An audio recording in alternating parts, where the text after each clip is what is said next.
Drage majke, kada je pravo vrijeme da dovedete vašu kćerku na prvi ginekološki pregled? Da li je to kada dođe prva menstruacija ili kada stupi u intimni odnos? Kako je pripremiti da je taj ginekološki pregled ne predstavlja neugodu? U ovom videu ću vam odgovoriti na neka vaša pitanja. Ostanite sa mnom i budite podrška vašim kćerima u ovom važnom koraku.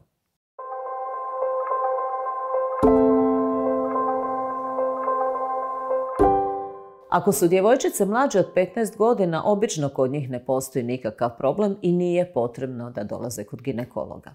Ako se pojavi neki problem, preporuča se ići kod dječjeg ginekologa koji se nalazi u bolnici. Mame kod mene dovode svoje kćeri ako nastanu problemi sa menstrualnim ciklusom.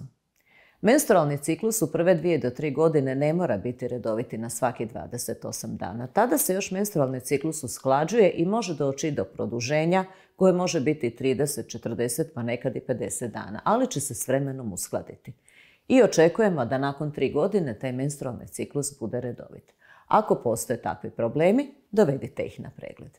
Isto tako može se dogoditi da nastane prekomjerno krvarenje. Ako krvarenje traje 8 do 10 dana i ako je obilno, obavezno se javite ginekologu.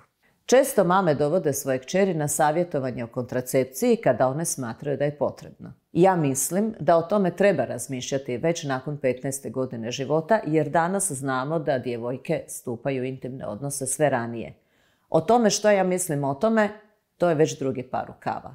Ali svakako potrebno je napraviti savjetovanje kako se zaštititi od neželjene trudnoće, ali i od spolno prenosivih bolesti. Prvi ginekološki pregled bi trebalo obaviti sa 17 ili 18 godina ako se krene sa spolnim odnosima. I tada bi trebalo početi i raditi PAPA test. PAPA test je test za rano otkrivanje promjena na vratu maternice koje bi se jednog dana mogle pretvoriti u maligni tumor. Zato bi trebalo redovito dolaziti na PAPA test, barem svake 2 godine, kako bi se na vrijeme otkrile promjene na vratu maternice i kako bismo ih mi mogli na adekvatan način liječiti. Ginekološki pregled nije ugodan nikome od nas, ali redovnim ginekološkim pregledima mogu se otkriti promjene na vrijeme i koje se mogu na vrlo jednostavan način liječiti. Budite podrška svojim kćerima. Često su one pune straha.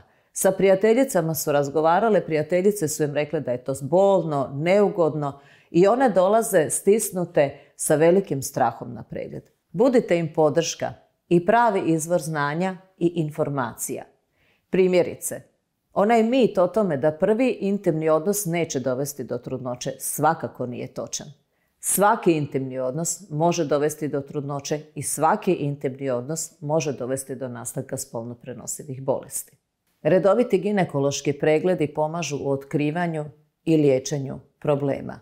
Dolazite na redovne ginekološke preglede i pazite na svoje zdravlje.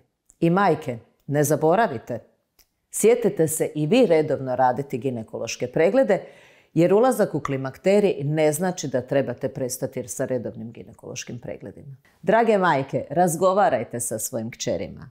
Pomozite im da se osjećaju sigurno i da im prvi ginekološki pregled ne predstavlja tegobu.